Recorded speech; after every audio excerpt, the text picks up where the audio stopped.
No. Ready? Okay. No, I'm on. it's on. We're live, huh? Earl R Wilson Jr. Amber's my granddaughter, my very first granddaughter, whom I'm very proud of, by the way. But I had some weird happenings in my life. I like to go back and relay them before I forget them.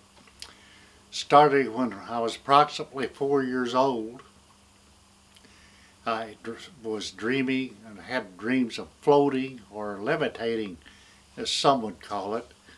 A lot of dreams of levitating and floating. And I would be floating outside of the house where I lived and floating upwards towards the nighttime sky. Now keep in mind, this is a countryside where the only light was from the stars, the great Milky Way. On one of these incidents, it started with these little people that came and stood around my bed, all the way around my bed. I started sleeping alone in a bed by myself, away from my parents, and that plenty scared me. But when these little white people showed up standing around my bed, I was scared a little bit more, until they started taking me on what I call a bus ride. Now, I'd be floating up through the sky, through the stars, and I'd be on a bus. Now, I later recall, because of later on in my life brought these memories back, I recall that we went to a place where it was dimly lit. It was like a planet, but it had like volcanoes, empty volcanoes coming up off the floor of the planet. I remember going down on this bus. You could look out at the stars and everything around you, and it was absolutely beautiful, and I was fascinated with it. But when we went down the inside of these tubes like volcanoes that stood up off the surface. And once we come down, it was even more dimly, a very dim like light. And there were structures down there that looked like had been put up by kids, 10 years old or younger, built. They didn't have any particular shape, but I guess they assumed they were like housing structures. But at any rate, now I'm going to jump ahead because I've had memories that trip come to my head, and I'm gonna grab you water too. I forgot. then later on, as was kids growing up, with my cousins, we'd be playing by my grandparents' house. And we would watch this guy walking with a long frock coat and a stovepipe hat, kind of like Abe Lincoln, and a long coat, stovepipe hat.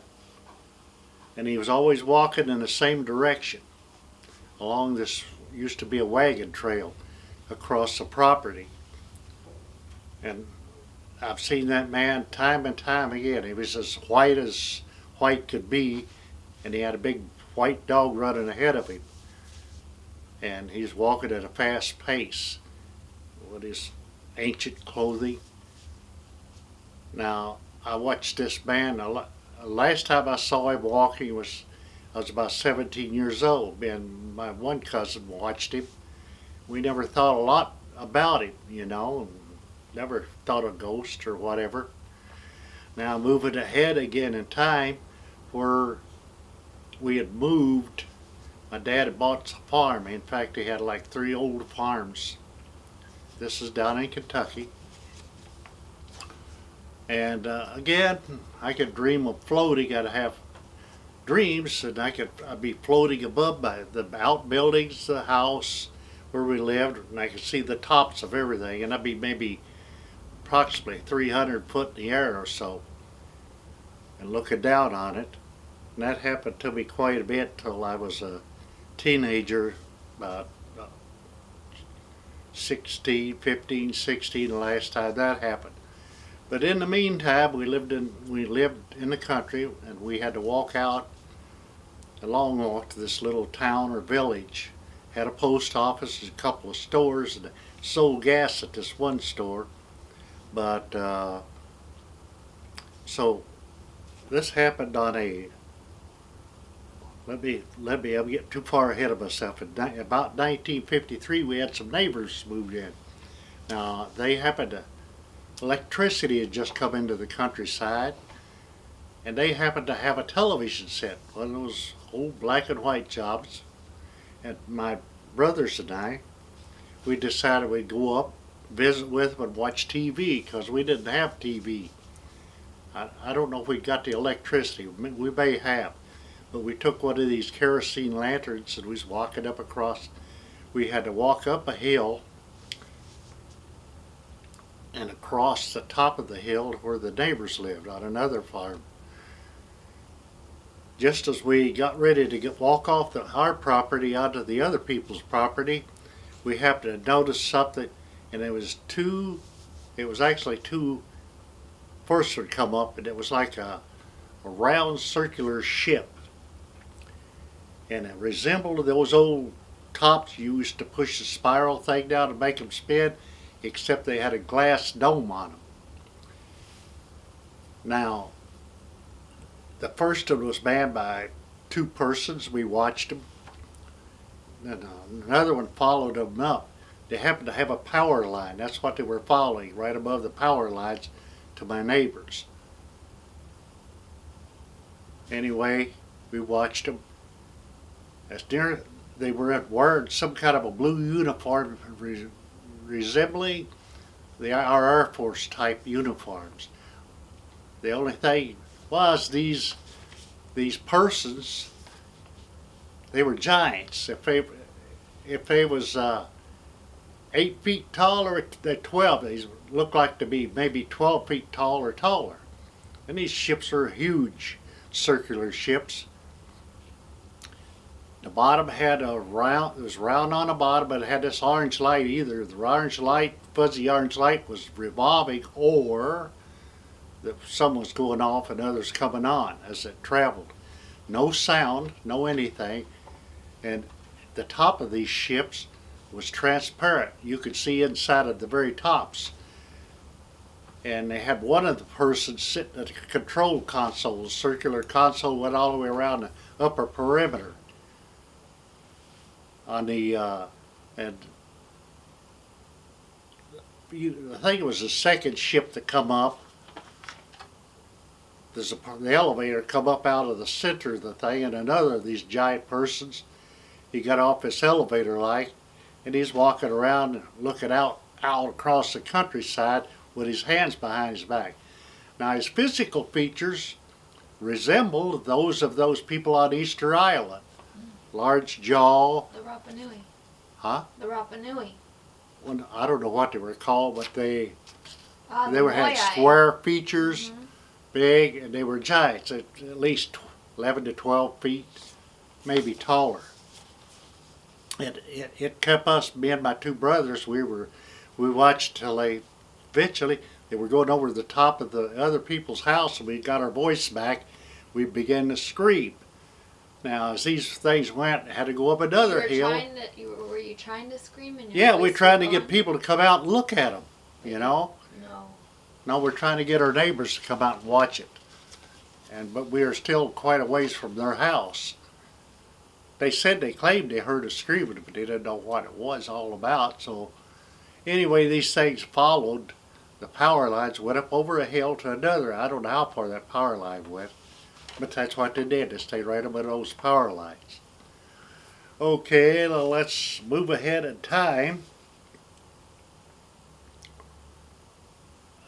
Like I said, I still had those dreams about floating in the air or levitating.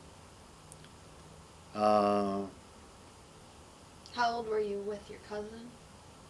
How old were you with your cousin when that? Oh, I was 17 years old. He's younger, a year or so younger. Watching that ghost type or whatever he was, apparition I call it, because it always moved in the same direction, always as the sun was just getting ready to drop off the horizon, always. And I'll bet today I could go back there and watch at the same place and he'd still be walking that trail. And I'll get to him a little bit later on, but About 1950, that was about 1953. We watched these saucer ships. At about 1955, for some reason, or 56, I'm not sure, we decided we walked to this little town on Christmas Eve. So we get our coats on. It was cool out. It was cold enough. Then we walk off. We had moonlight to begin with. We had moonlight to walk to it. We get to a Y in the road where in one direction, if you go to the right, it goes out to a paved road, and the other road was gravel, and the left-hand fork, which we were going to take to walk over the hill and down through the valleys like into this little town. It was on a river. Now, just about the time we got to the Y, or the fork in the road, there's like a grassy median, or weeds really, because nobody traveled it. It wasn't paved with rock or anything. So we got to that point, and there we heard two loud kaboom, kaboom behind us, and we turned around and looked up at the sky, and we saw this huge rectangular thing which had come into the atmosphere, and it was on fire, just floating across the sky over the horizon, traveling from southeast to northwest. And I'd say just from where we stood watching it, I'd guesstimate that the end of the rectangle was could have been as much as 5 miles in each 4 directions, and making it and the length of it was maybe 20 or 25 miles long. Well, as it come in now, as it come into the spit, it was on fire. And I think if that thing had been maybe 500 feet lower, it would have set the whole country on fire. We immediately jerked off our coats, threw them down on the ground, and stood there with our mouths open, watching as this thing drifted over it, and you could hear the flames licking off of it, just popping and licking. The blue blazes was coming off of it. It was immensely hot. And as it went off the horizon out, there were no trees. We were at one of the tallest points, and we watched it. It left the atmosphere evidently, careened up into the atmosphere again, and when it left our atmosphere, there was 2 more booms. Only I didn't know about the height of the atmosphere at that point in time. I was still in middle school, I guess.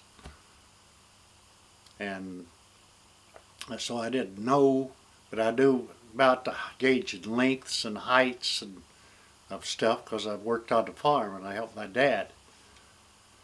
So, okay, now let's see. Was there any remnants after of that?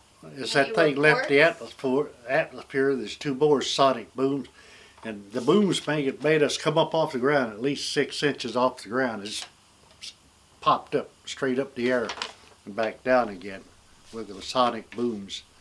Now we go on to this little town, and the store was open, and there's a few people gathered around, and we did whatever. We got our soda pop or whatever, and we was telling our experience. Well, nobody heard those sonic booms. Nobody. They didn't hear anything. Of course, nobody's out. They didn't see anything. If it hadn't been indoors, you could have had a lot of witnesses, And that was a disappointment too. Nobody would believe us. And who were you with then? My 2 brothers. So we got to watch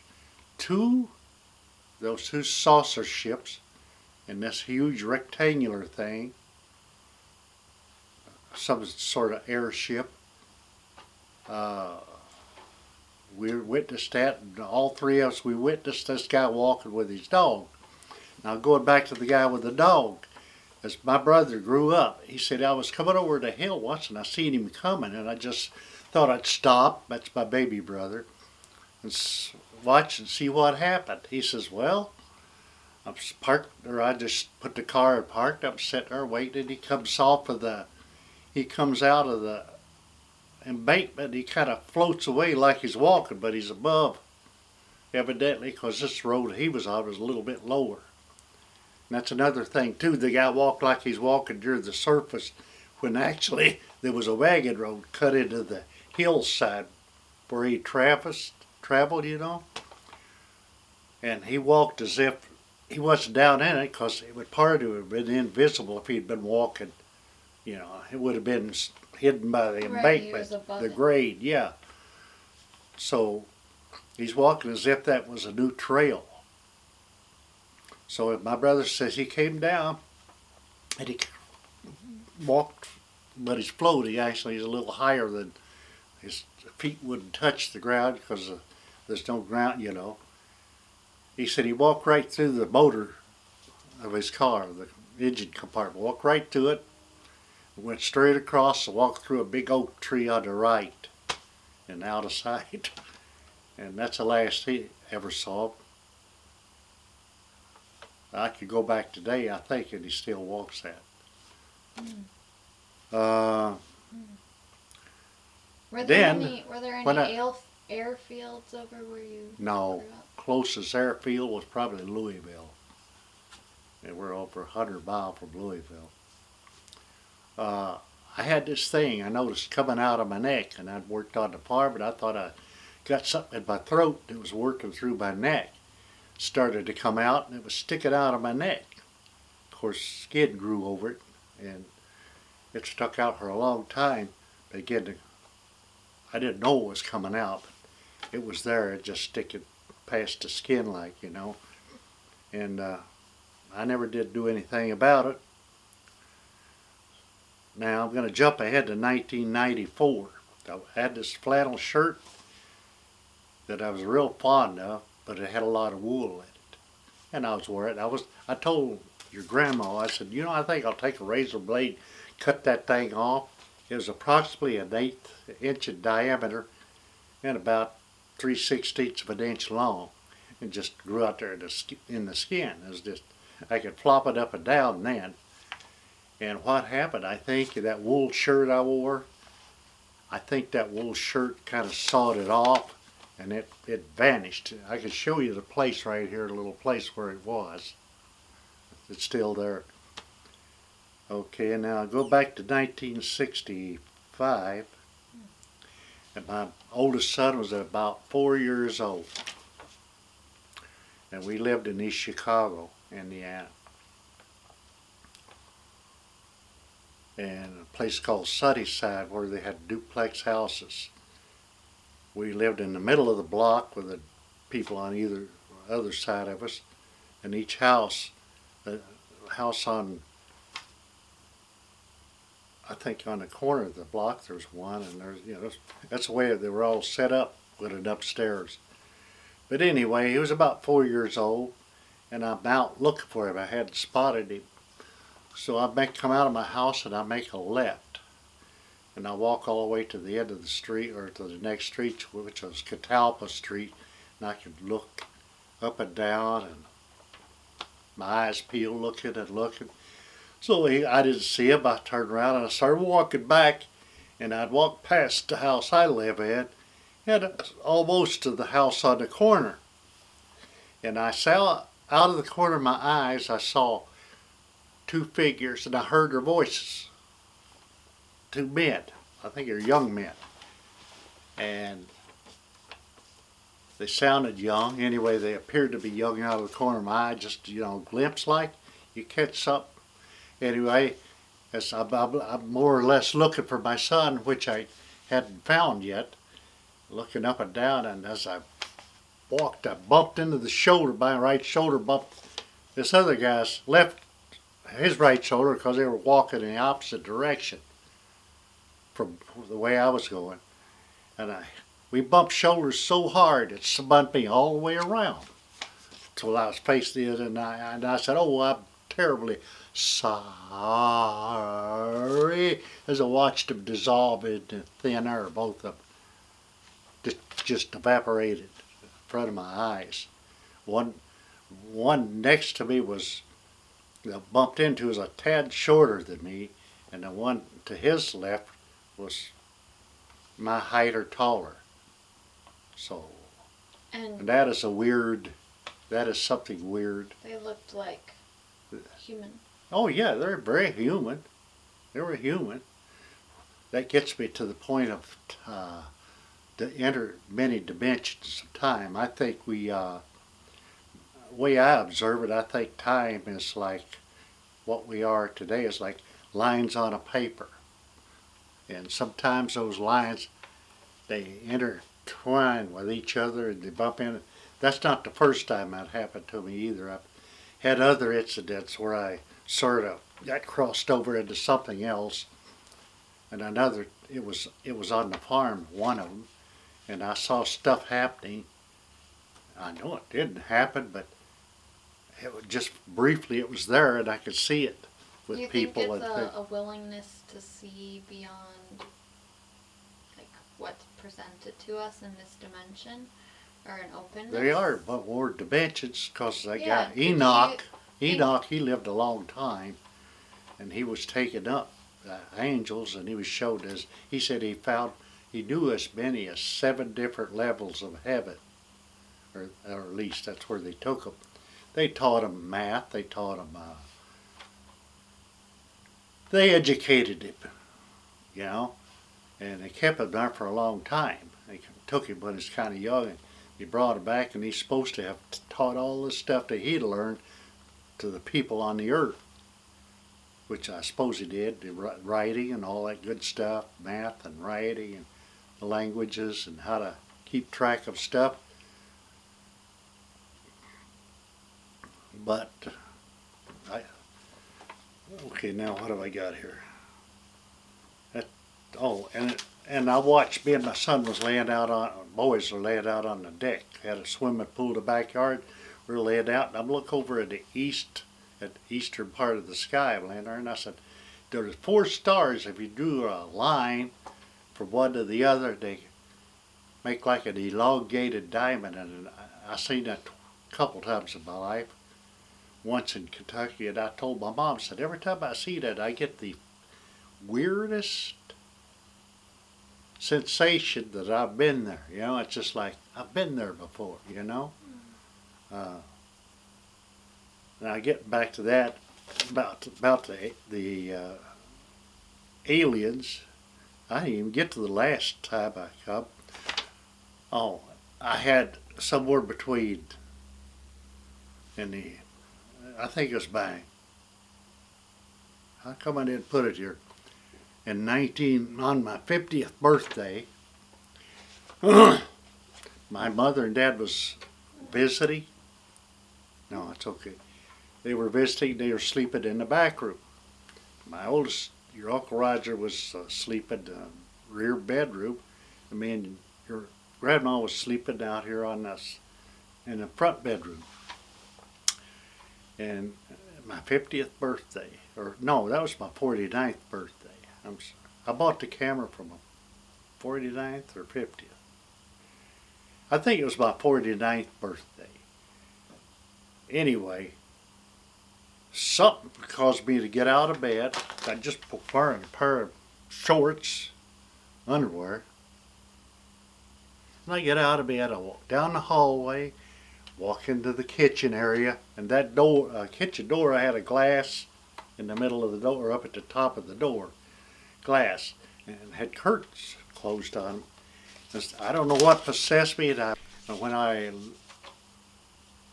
He had the outer door open, and I stood there and I looked at him. I think it was him. This tall, he wasn't very tall. He's about 4 feet tall actually. Had this football-shaped head with big almond eyes, and I start backing up. By then I got, it scared the crap out of me. I didn't know not who it was, but what he was or what it was. And I probably got my mouth open and tried to get my voice out. And as I back up, he pulls something shiny out of his breast pocket. He had like some kind of coveralls on, like you're taking them off of somebody's clothesline or something. He had this pale complexion. He's giant, over little holes for nostrils and little tiny mouth.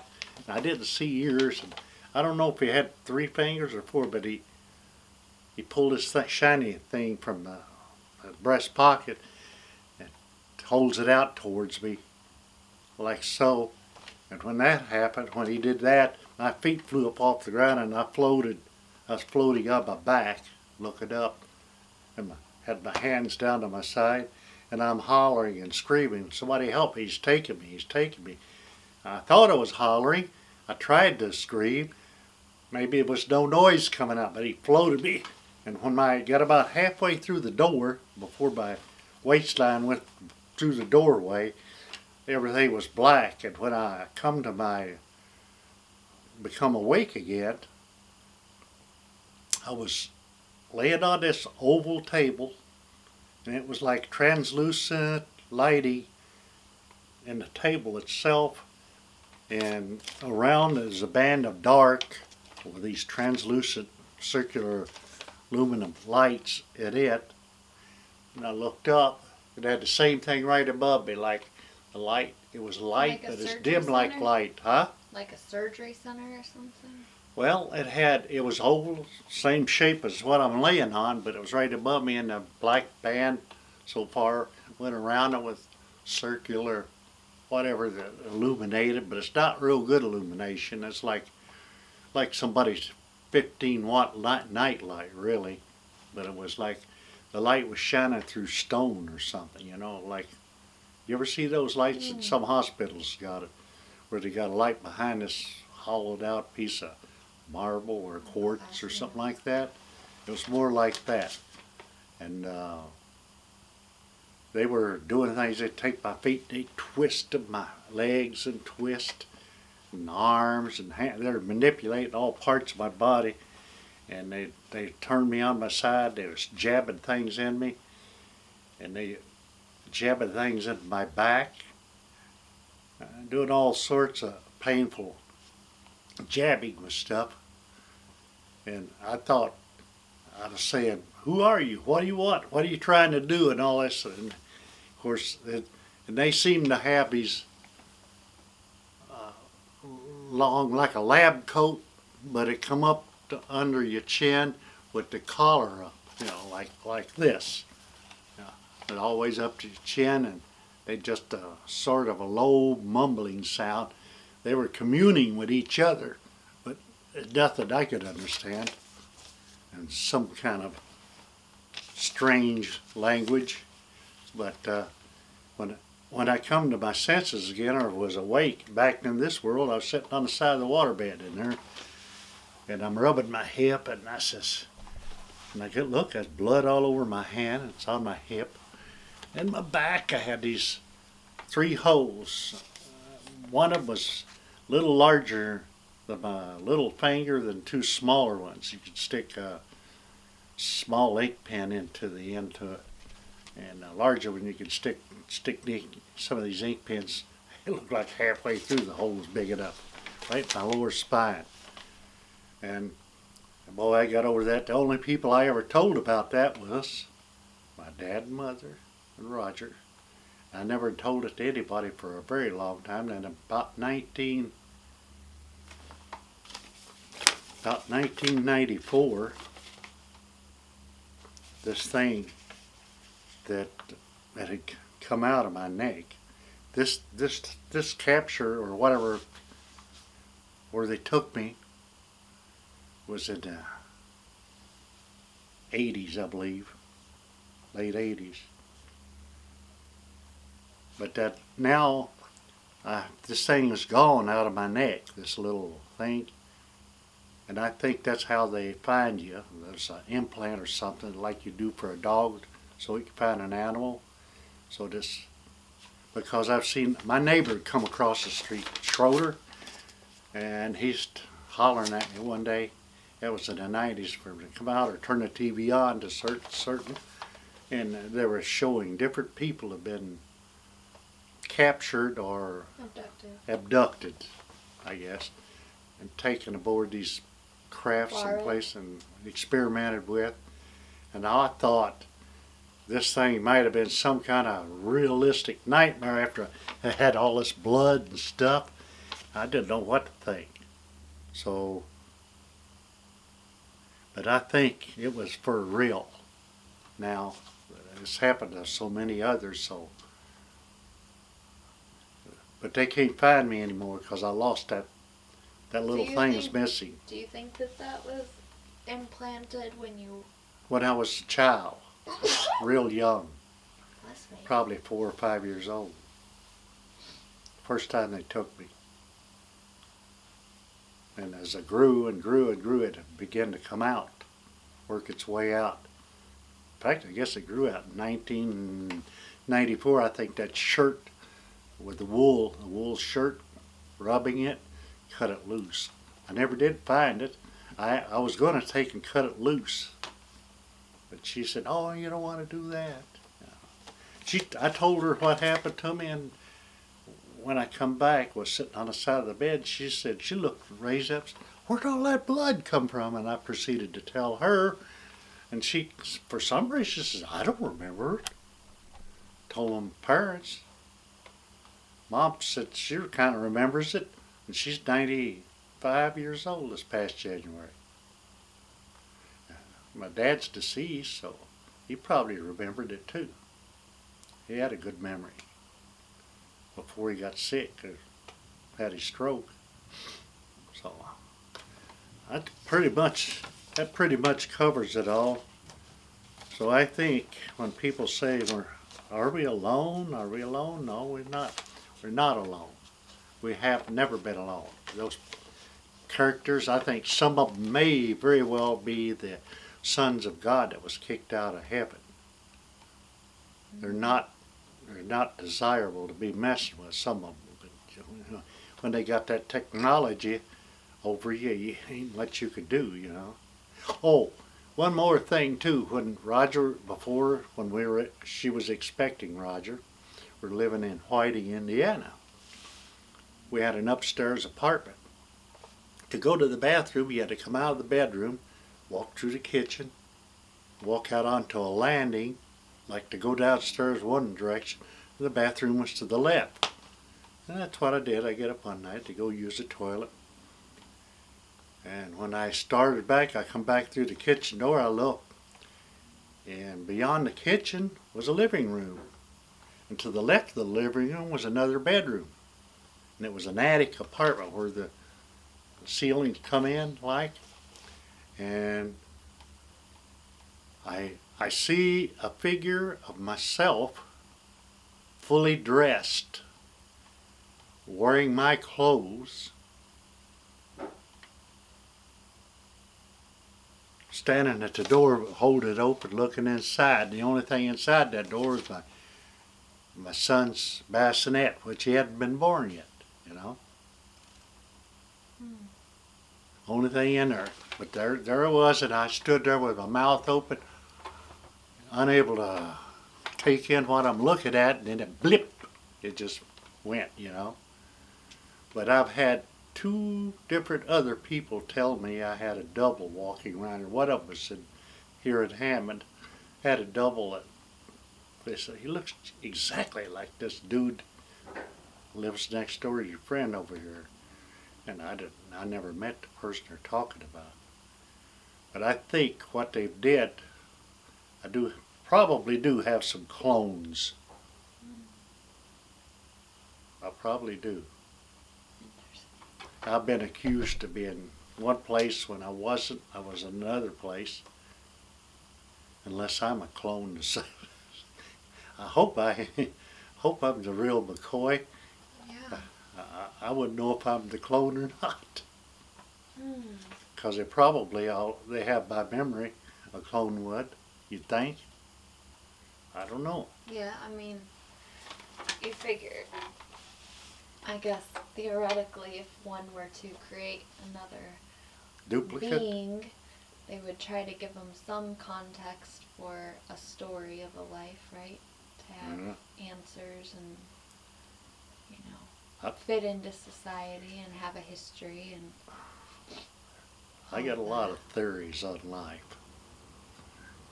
Yeah, We've we've had giants back in the day, and I think that was before Noah's time when the world was destroyed. And I think humans has been on the earth much longer than a lot of churches will point out. They think it's somewhere in the neighborhood of 6,000 years. I said, no way, Jose. It's been here eons longer, maybe 20,000 years or longer. Yeah, what do you think between science and metaphysics and religion? Like, it's kind of conflicting, all the theories. Well, you could ask a lot of preachers, ministers, and they study the Bible, but they can't give you a definite yes, no, or theory.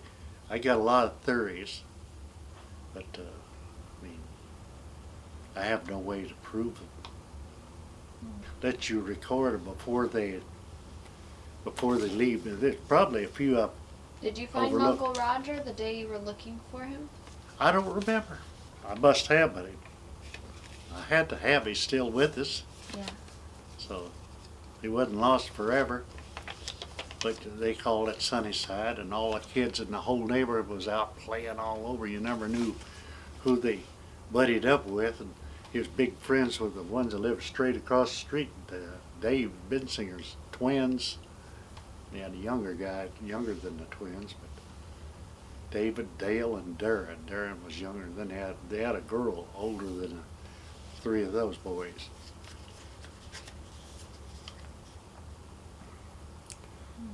I don't know. What do you think about the Egyptian pyramids? I think they're power plants. They're created to create some kind of a power that power these ships that some of them we see. Not power in the traditional, like, old It could have way. been. And some of the stones and stuff, the Egyptians had a way of running big saws to cut those stones. Supposedly there's grids of energy on this planet, and Oh yeah.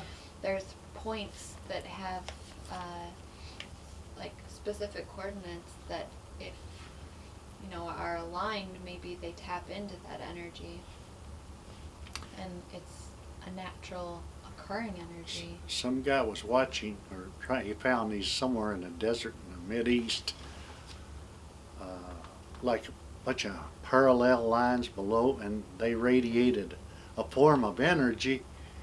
He thought stuff was causing us to lose our gravitational pull, our inner core, and thought eventually it'll bring destruction to the planet. Could very well be, but they tried to rig up an electrical charge to destroy it, to nullify it, and they finally got able to set it up. A second attempt failed, and they're setting up more generators and stuff to destroy this power that was radiating from it. Which, by the way, as they've spotted in Bermuda Triangle, they know there's some of that under the Earth, or under the sea. under the South America or the Antarctica, and they found them other places on the planet, 8 or 10 different places. There were a lot of them under the floor of the ocean, and some kind of power grid strips. They're a bunch of white lines that look to be about 8 or 10 inches in width, and they run, I don't know, it looked like they run maybe 20 or 30 foot, but rows of them like teeth on a comb, And anyway, the guy that was trying to knock the charge off of these, he said when the guy filming all this stuff taking place, that was on the Science Channel, he said they got maybe 20 miles away when they saw this giant explosion in the sky where they just left. I guess it blew up, whatever they did, blew it up and killed all the people doing trying to get rid of it. There's a whole bunch of people, contractors and stuff. And they's digging up charges and planting wires and putting it in the ground and trying to. It was a grid, and they had it set up. You could see it showing up. They dug the dirt down, and you could see it. It's like glowing under the soil. But I guess that whatever it was, it just blew up. Yeah, the people of old, they had nuclear energy too, back before Noah and those people. They had nuclear power. There's places in Scotland. The rocks has been charred, melted, the structures, walls. It's like turned to glass, stones turned to glass. Found places over in India, there's Pakistan. In the Far East there were whole cities has been destroyed by a nuclear explosion. In India they have them. So they had nuclear power, explosive, way back then. The aliens probably had it, you know. Or something Or different. Or the ones that's trying to destroy us. It would be Satan. That's us. Satan and his followers. They put it in our hands so we can destroy ourselves. Yep. Destroying Okay, that's ourselves. about all I can remember right now at the time. Okay. It was about 5-10 minutes. I don't know. More than that. Probably 20. Yeah. You got any more questions? You know where I live. Okay,